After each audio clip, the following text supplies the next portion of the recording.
Welcome to Investable Partnerships, where we talk to industry leaders about growing revenue-generating partnerships. I'm your host, Des Russell, and co-founder of Partner Elevate. And the daily battle for partner success is forcing channel leaders to rethink how to maximize their relevance and value so they can be a driver of partner impact. So let's jump in and find out how. Hi there, and welcome to the Investable Partnerships podcast. It's great to have Reagan Corioza from Amazon Web Services join on today's podcast. And, Reagan, it's always good to have another colleague. We've had Kelly Griffin join us in our very first episode. So you're making our third episode. So I think you're pretty up there. But welcome to the podcast. It's so good to have you here. As we learn, how are you being a driver of partner impact for Amazon Web Services? So I'd love to start there. Tell us a bit about yourself. So over to you. Thanks, Des. Thanks for having me. And I did listen to the podcast with my colleague Kelly earlier this morning just to make sure I wasn't covering anything the same that he was covering as well. So I really appreciate you having me on. He's someone I work really closely day in, day out, and you're doing a great job with the podcast too. I just want to preface the podcast with that as well. So looking forward to being on today. I guess just by way of background, Des, for your audience. So I work in the technology partner team here at AWS and have done so for the last 3.5 years. We sort of categorize technology partners predominantly as software companies or ISVs that are built on top of AWS as a customer first and foremost. And then we obviously help grow them across the build market and sell and help them grow their business because, as a byproduct of them growing their business, right, as a customer, they're more successful on AWS. So that's been my world for the last 3.5 years. And I support mostly in my current role now global ISVs, some of your largest security vendors overseas or in the world expand into the APJ market via AWS and via a lot of our co-sell mechanisms and with our team. Prior to that, I was at Trend Micro, so on the other side of the fence. I was in vendor land, you could say, from our point of view, working at Trend and working with their MSP. So I've been in partnerships you could say officially for the last 5 years. Before that, I had a really, really weird career trajectory. I was involved heavily in esports. And ran my own esports team that traveled the world playing competitive video gaming, dealing with sponsors back then. And I didn't really appreciate it at the time, but that was my foray into partnerships. I was dealing with at a very young age with Logitech, Monster Energy, negotiating sponsorship contracts and managing some of the best video gamers in ANZ at the time. And that was my uni degree, you could say, into partnerships and learning how to build people relationships. And so that really has helped me greatly in what I do today. So you were into gaming. I always talk about this on the podcast and the journey of people in partnerships is crazy. People don't actually understand it. It's not the proven pathway that you typically 100%. get from any career. So esports gaming was your kind of the start into partnerships. I never knew that. That's unbelievable, man. And what did you learn about partnerships then that you kind of led you to what you're doing today? Funnily enough, I was speaking to one of our global leaders a couple of months back. He was in Sydney for a tour. And I was telling him this exact story of how I got into partnerships, into the corporate IT world. And he was like, it's funny because me as a leader too, we have this vision of someone that comes into our world, comes through and does university or college degrees and starts in a junior role and works their way up. And he goes, but he likes to pick people that have obscure or diverse backgrounds because they bring a unique viewpoint. And for me, like when I was telling that story, I look back and at the time I thought that was a weakness of mine as I didn't have this really long corporate background. But the background I had in esports brought me diverse perspectives and almost like a startup-y perspective in a way that when I joined Trend and now AWS, it helped me because I was a little bit naive in a way, and that naivety has been my greatest strength because I haven't come with any preconceived notions of the way things have been done, which I think has been really strong. And then in esports, because especially when I was doing it, it was so new, it was all about trust and people. And this is something day in, day out, working in the partnership world, and out of Amazon's 14 leadership principles, the most important one for me is earn trust, because we can talk about programs, mechanisms, go to market. None of that matters if the partner doesn't trust you and the people don't trust you. So that is, for me, has been the biggest learning point throughout my whole career, is build trust with people, not only just companies, but people on the other side of the fence that you're working with day in, day out. If you build that trust, then there's no problem we can't solve together. So that's been my absolutely. I biggest think the learning. partnerships world, we have this, we have the commercial agreement between one or more companies, but the reality is how you execute that is through the people, and that's probably a great segue into your particular role. And I know this is called the Investable Partnerships Podcast, and it's really all about looking at how people are being a driver for partner impact in this partnership-led world. And we talk about two key things around relevance and value. Trust is a component, absolutely a component of that.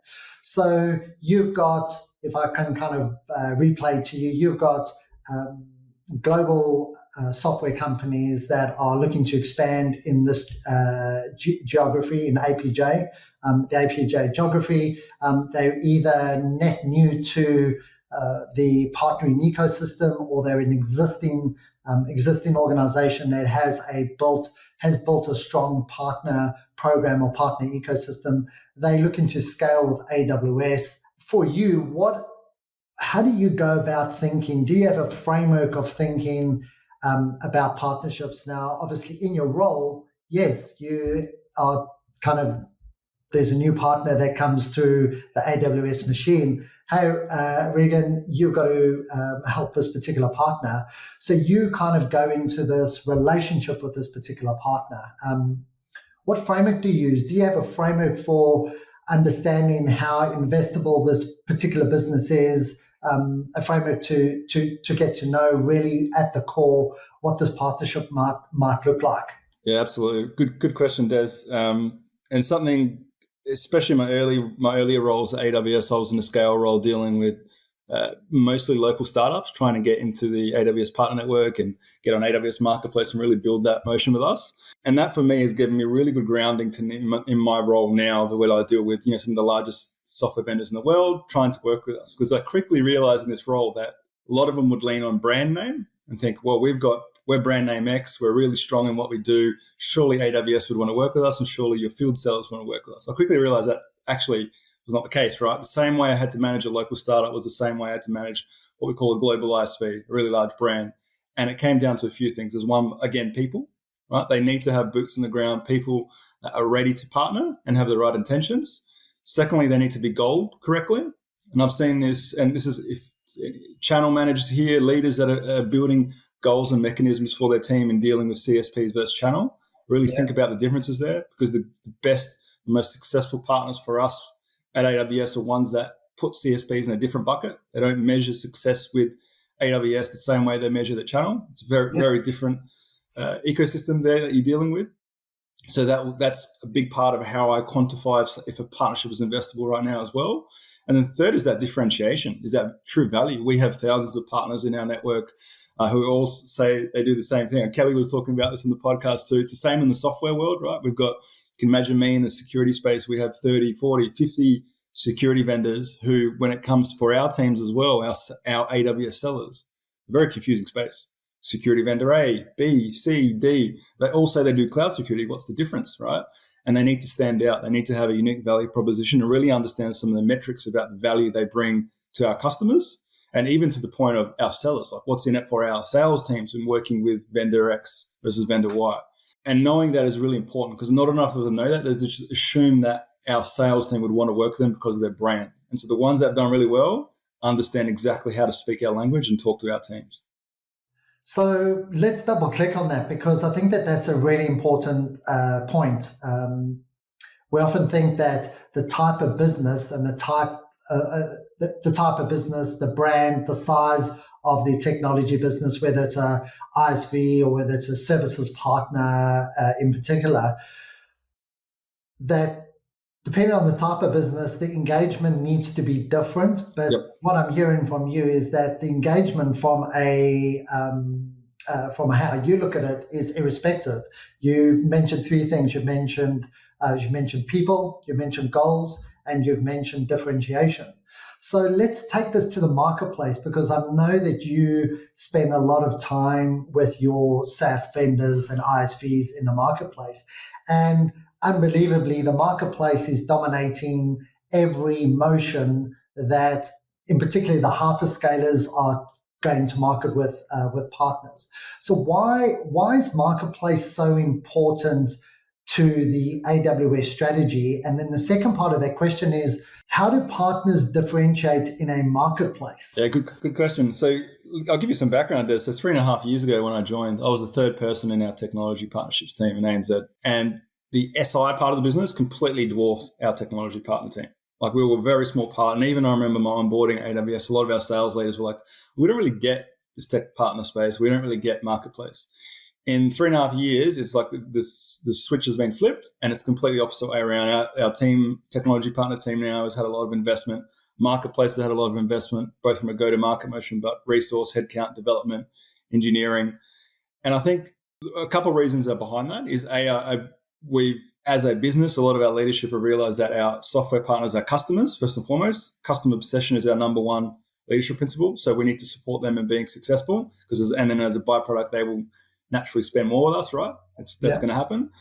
And I think also the shift in the market, where a lot of the cloud development, the cloud maturity, a lot of enterprise customers, particularly when they migrated to AWS or cloud in general, a lot of their core workloads are self-managed software solutions.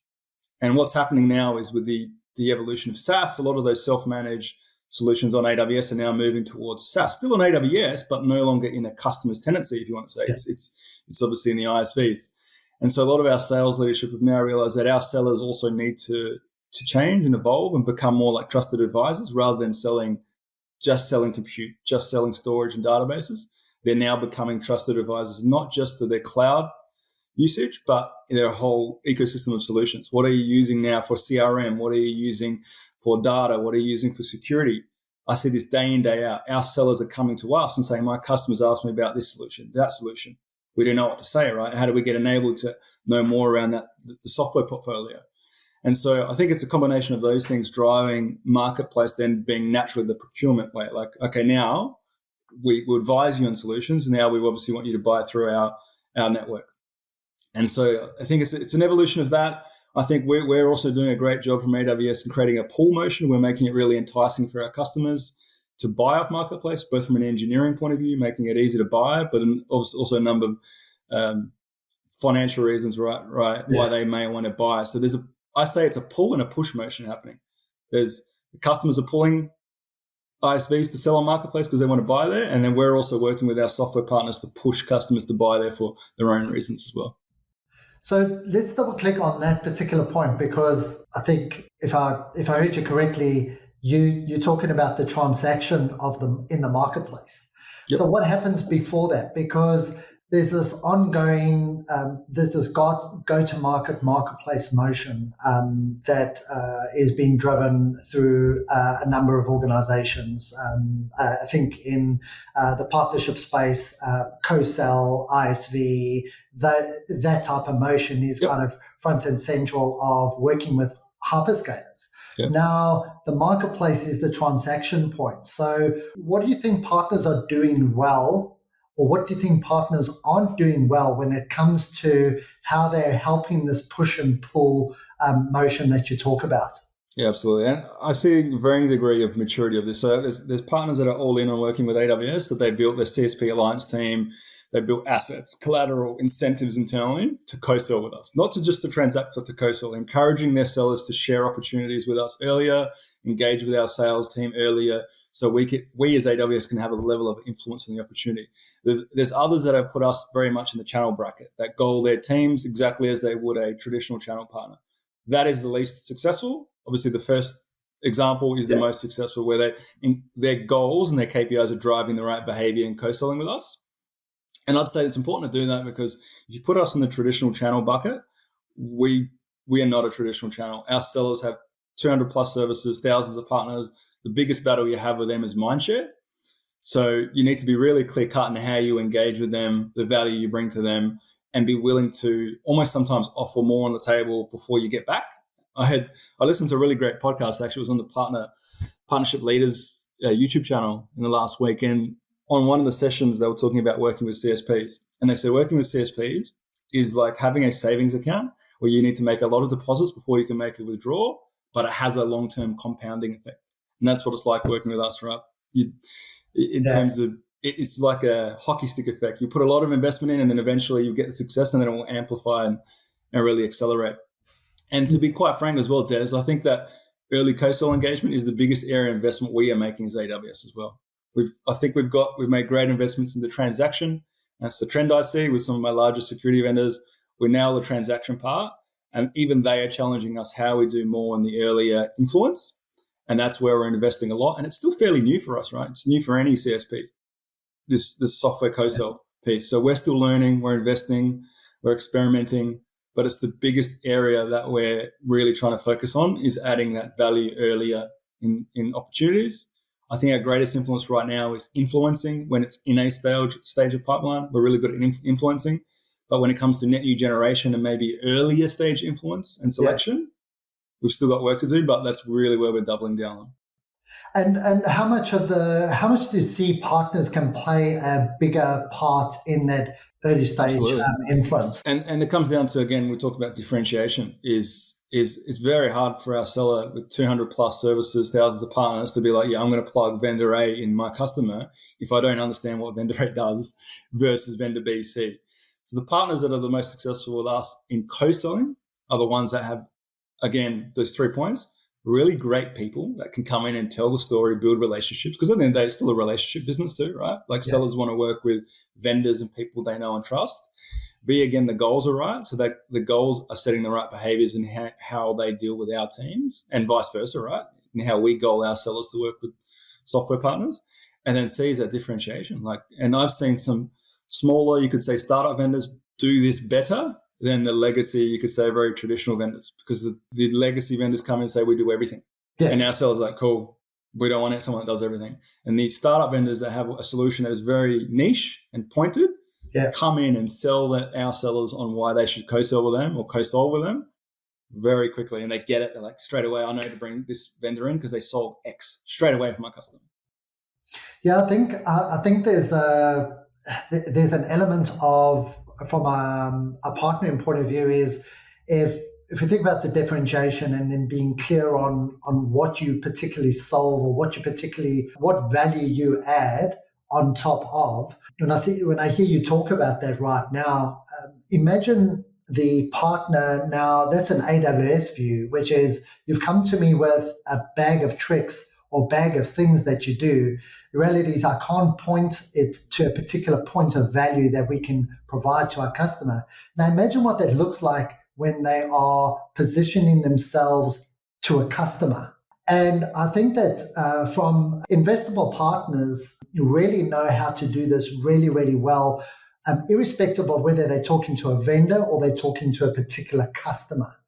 And I think that we often, when we deal with channel partners or tech partners working with hyperscalers or vendors, we almost feel like they have the skill set to clearly synthesize and make sense of what we do, how we do it, and where it should be a good fit. And that's not really the point. Number one, you don't have the mind share and the time to actually do that all the time, and you need to be able to cut through that noise as well. So when you look at those particular partners and you look at differentiation, do you feel that there's enough differentiation, particularly in the partnership space today, or what do you think partners need to be doing around that particular differentiation? Is it a skill differentiation or technology skill set differentiation, or is it actually how they position the value that they add to particular customers? I'd say it could be, first of all, definitely not enough differentiation, particularly in the space I'm in when it comes to security.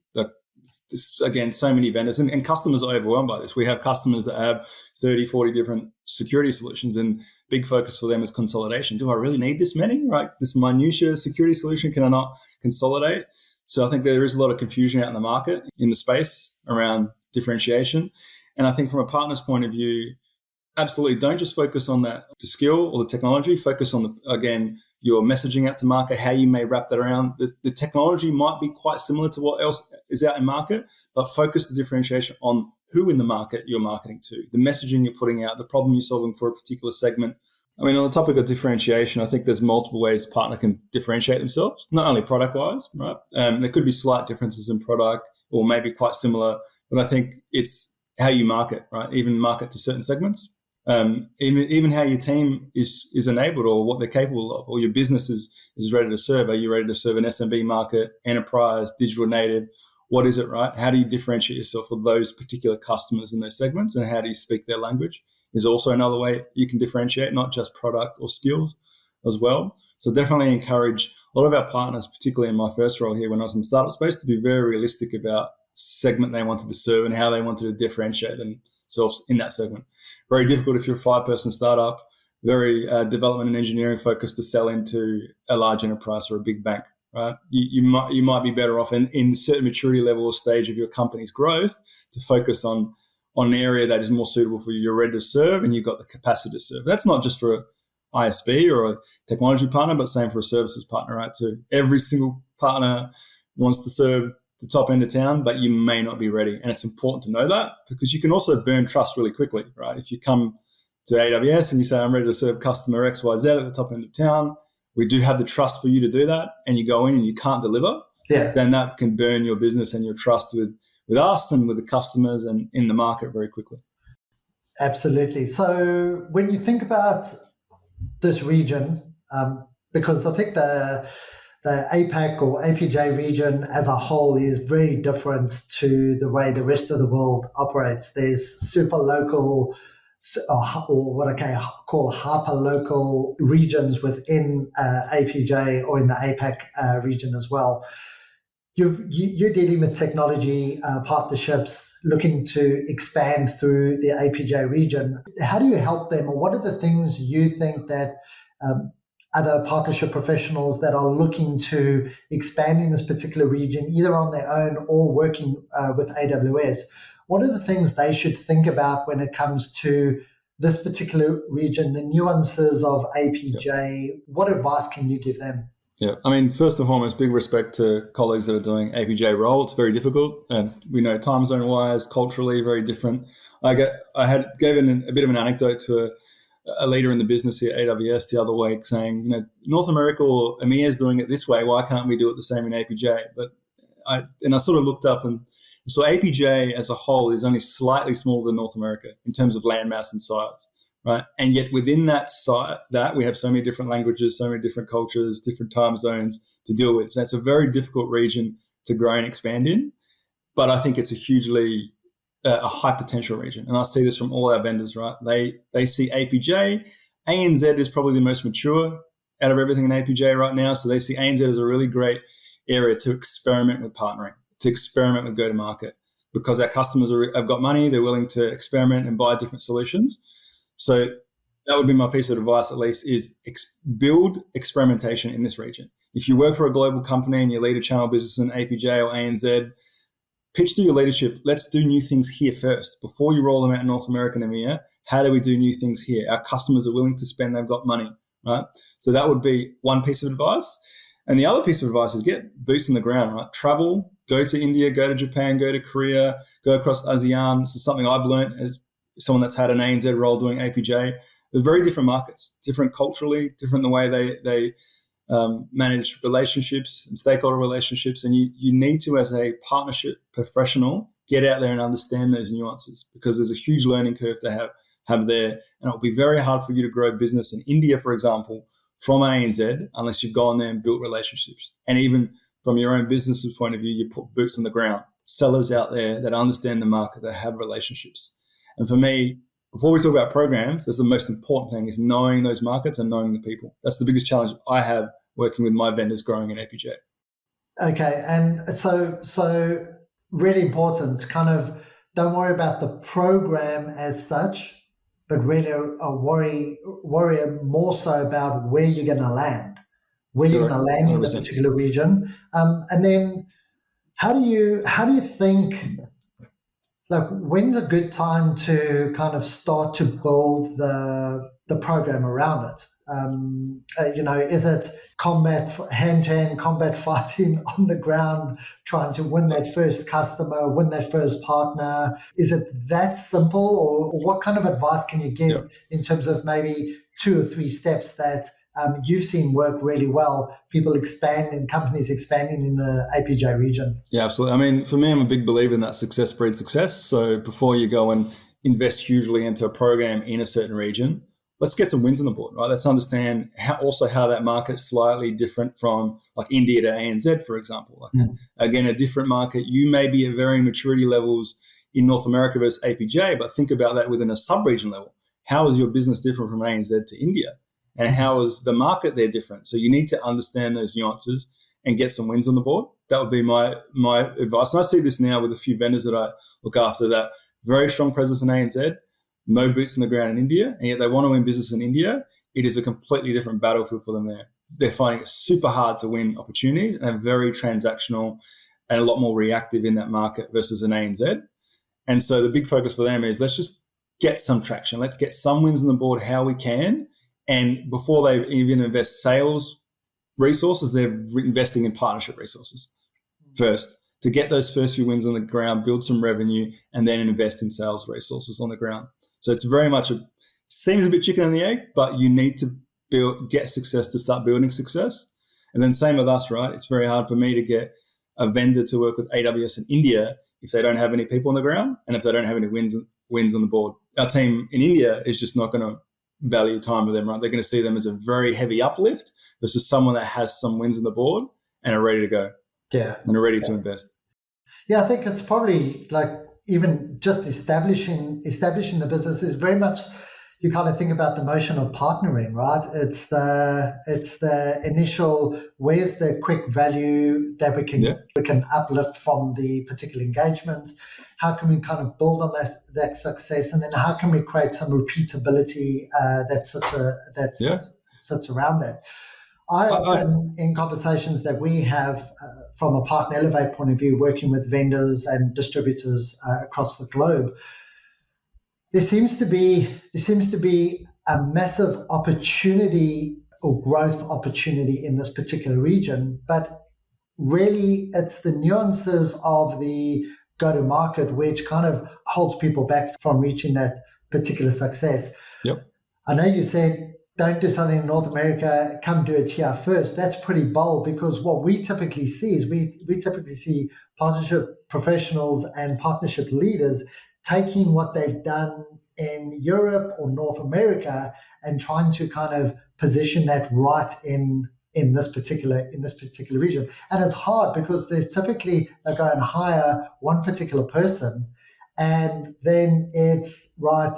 It's not about understanding the region, as you said, and getting those first wins. It's like, come on, you've got to run and build what we've got in Europe or North America. So it's super challenging. I'm really passionate about the APJ region, Des, and this is my biggest gripe too. Sometimes working for a global company is some people sort of sit back and think, what's North America doing? I'm like, hold on, we can build here, right? We've got great builders, we've got great initiatives and ingenuity here. So like I'm really passionate about APJ and love seeing us build initiatives, and we've done several of those in the last couple of years with our team that have become global initiatives from APJ, and that's something that makes me really, really happy in the morning to see that we're having a global influence. We're not just waiting to be influenced.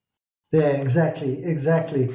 Look, earlier on you spoke about from a partnering point of view, it's the people, it's the goals, and then the third part is trust and how you actually execute. So, as much as it is partners building, being relevant and top of mind for you from an AWS point of view, it's also AWS. There's some really cool partners that you want to be co-selling with. There's really cool partners that, like, let's just take someone like Wiz at the moment.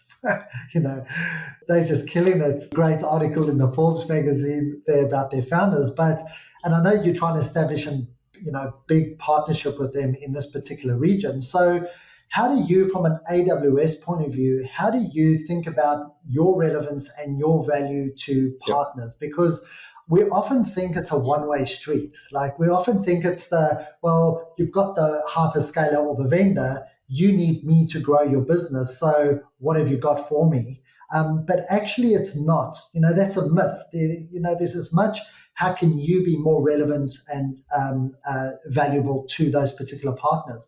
So do you have any insights as to how you think about it when you are working with your particular partners to be super relevant to them? Is there any kind of way you think about understanding what they actually need from you so you can be really relevant for them? Trust Absolutely. goes up, but also how valuable you are to them also goes up as well. Yeah, absolutely does. Really, really good question. And it's actually something I'm really passionate about, this sort of discussion about the value we're adding back to our partners. And I think this is relevant not just for technology partners, but also services partners and professional services partners. And this was a learning I had, my first ever face-to-face meeting I had with a partner when I joined AWS. I went out to Barangaroo, met a local startup there. And I had got given this massive template of all this historical data of partner performance in ANZ.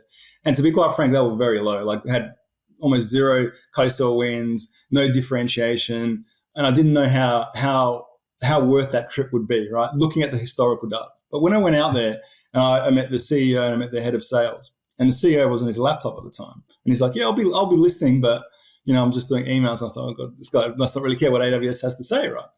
And the first thing I thought to myself, I'm going to open with, because I knew very little about them and even very little about our technology partnership program at the time. It was my first ever meeting. As I said, I'm not here to talk about AWS. I'm here to talk about you. What are you trying to achieve as a business in the next few years? And how do we as AWS help get you there? CEO closed his laptop lid and said, now we're talking. No one from AWS has ever asked us that before. Yeah. And I was like, okay, this is going to shape my entire technology partnerships narrative, right? When I speak to partners is, forget, specific revenue or technologies. What are you trying to do as a business in this region?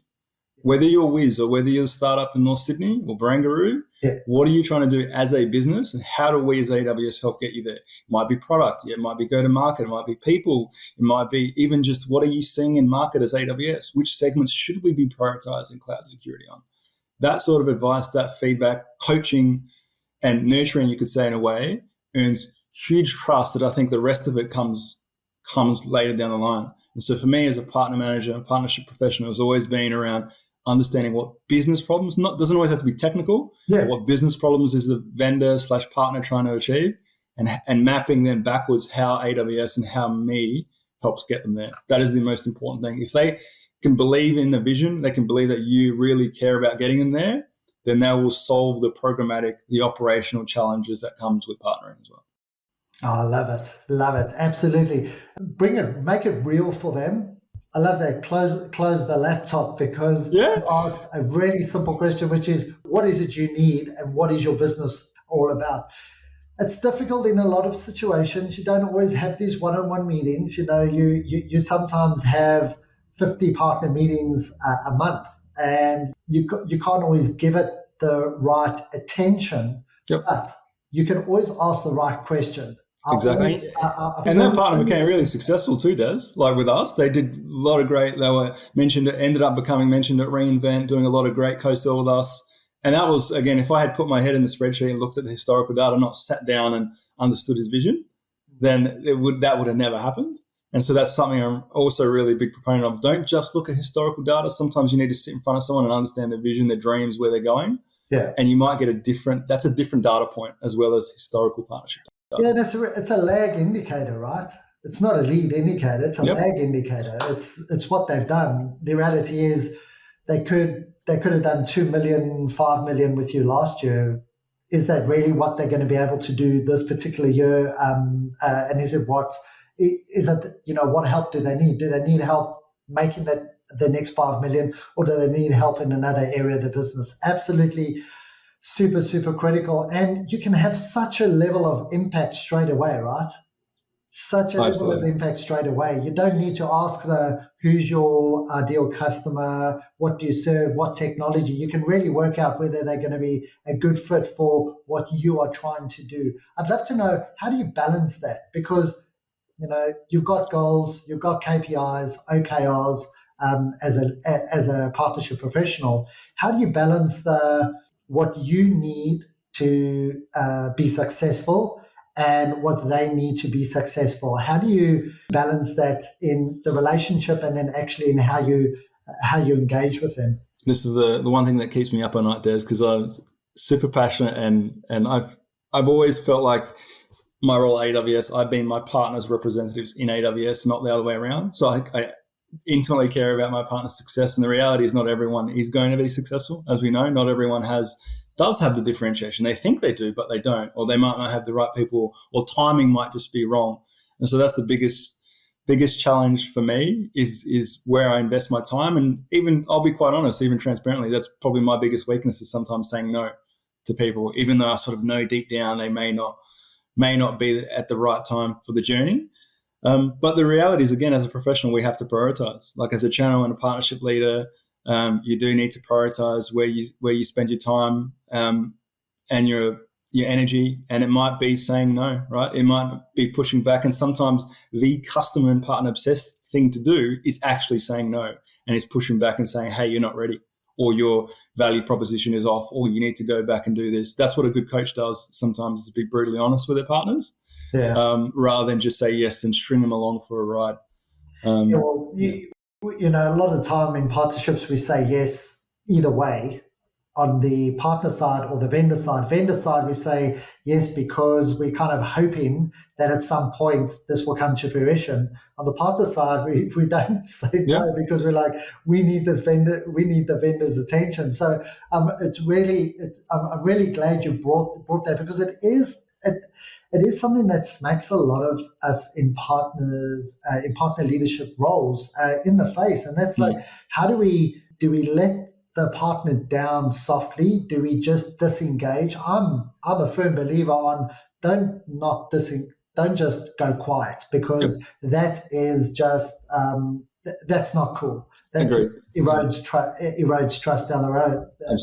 Down the road. I'm a firm believer in just being super clear on what it is they are not, what line they're not meeting in terms of what you need either from them to be successful, or really where you are being super clear in your particular strategy, and at least give them something to go and do about it. Either you might have a partner program, learning a pathway that they can go through, or try help them, give them that next particular point that they can go and work on what it is they need to. Absolutely. And intent is huge as well, Des. Like there might be partners that have absolute intent to want to be successful and work together, but again, there may be other factors that just mean they're not going to be successul right now, right? So you need to nurture that. And there's clearly other partners that have no intent, right? So you can be very clear cut there where you're not wasting your time. But I have a bit of a saying as well that I believe every partner is one fire away from being a bad partner, or you could say a poor partner, or one good hire away from being an amazing partner. Like people can change businesses and partnerships very quickly. Yeah. You might have a leader that comes into a partner that has traditionally been very difficult to work with, that all of a sudden is like, no, we are working with, in my case, AWS, and we're going all in and we're doing X, Y, Z. That quickly changes the culture of the partner. So again, be very mindful those relationships don't erode trust, exactly like you said. They might not be ready now, but they may be in future. Yeah, absolutely. So, you want to be a driver of partner impact. And to do that, you really, really need to think about how do you give that partner that first engagement, that first kind of step forward with the partner. How do you kind of make sure that you're aligning around what it is they actually need to be successful? I think that's a really, really clear point. What other points of advice, or what other points of opportunity can other partnership leaders who want to be a driver of partner impact, what would you say that they should focus on, either the early stages of their partner engagements, or actually as their partnership is maturing to revenue generation or growing market share? I mean, the biggest piece of advice for probably any stage of maturity in a partnership is get buy-in from others around you. You can't be on your own developing partnerships. And in my role, it's really important for me to have buy-in from sales leaders, partner sales leaders, SA leaders, solution architect leaders. That I need a cohort and an army of people to help me make a partner successful. It's not just me. And then at the end of the day too, I intimately care about my partners. If I happen to move on to other things, if it's all relying on me, what happens to the partnership, right? Is it going to fall apart? I need to make sure there's scale, there's repeatability, and there's other people invested and bought in to my partner being successful. Yeah. And at the end of the day, that's how you scale your role too, right? You can't be involved in everything, every opportunity. You need people bought in that will help you scale that. And so that's my piece of advice at any level, right? Whether you're a startup, is if you're a startup dealing with an AWS or another vendor, is don't just be relying on your alliance lead or your channel manager. Build relationships with sales leadership, MDs, country managers, scale that out. And then equally the same for you. If you're on the channel partner side, make sure that any strategy you're building translates to sales leadership and leaders of the business. Like you may have your own intentions for your partnership strategy, but the language you're speaking has to translate to real revenue or impact for other people in the business. When you can do that, they will jump on board and they'll help you drive partnerships, even to the point of, for me, a big part of when I deal with my partners is what's the partner's business strategy, but what is the individual strategy? What is my alliance lead counterparts' goals, KPIs? What do they care about? What motivates them from an individual level? How do I understand some of those other metrics to help me with my role as well? Yeah, super important to be relevant. I always think about good partner professionals are good orchestrators. Yeah, spot on. They know how to orchestrate. These kind of words, orchestrate and leverage. Those are the two things that come to me. They can orchestrate well and they can leverage people around them. When you're building a partner team and your team of one, hard to leverage and hard to orchestrate, but at the same time, if you have that thinking, I think you certainly operate differently. Yeah, I remember doing a presentation to my manager. One of the first partners I worked with that has done really, really well with AWS, local ANZ partner. And he's like, "Oh, you've done really well." And I said, I haven't done well. Like the army of people supporting this partner have done well. And I built a slide for him that had me in the middle as partner manager. And I kid you not, there was a PowerPoint slide that had probably 50 names on there, resources that were driving them globally. Yeah. And I said to my manager, this is probably only half of them. I can't fit the rest of the names. Yeah. That's why this partner's gone from A to Z, because of everyone driving them at certain points of their journey, not just me. Yeah, absolutely. Love it. Well, Reagan, it's been an absolute awesome conversation. I've loved it. There's so much we could talk about. I love your passion for APJ.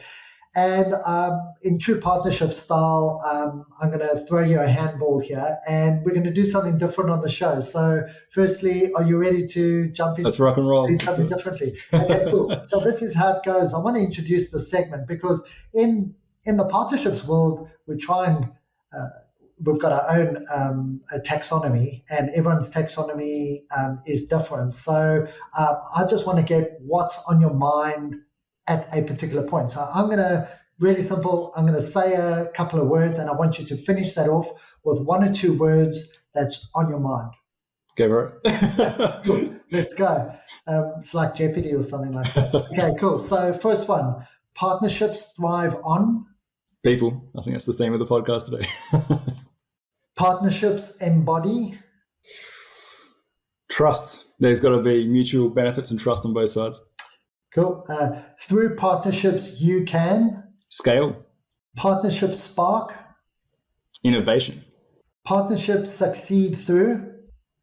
I'd say persistence. They don't always work the first time, but don't be afraid to fail and experiment. Love it. Awesome. Love it. It's been so good to have you join me. I know you're giving up important time. It wasn't like with Kelly, I had him at the end of the financial year.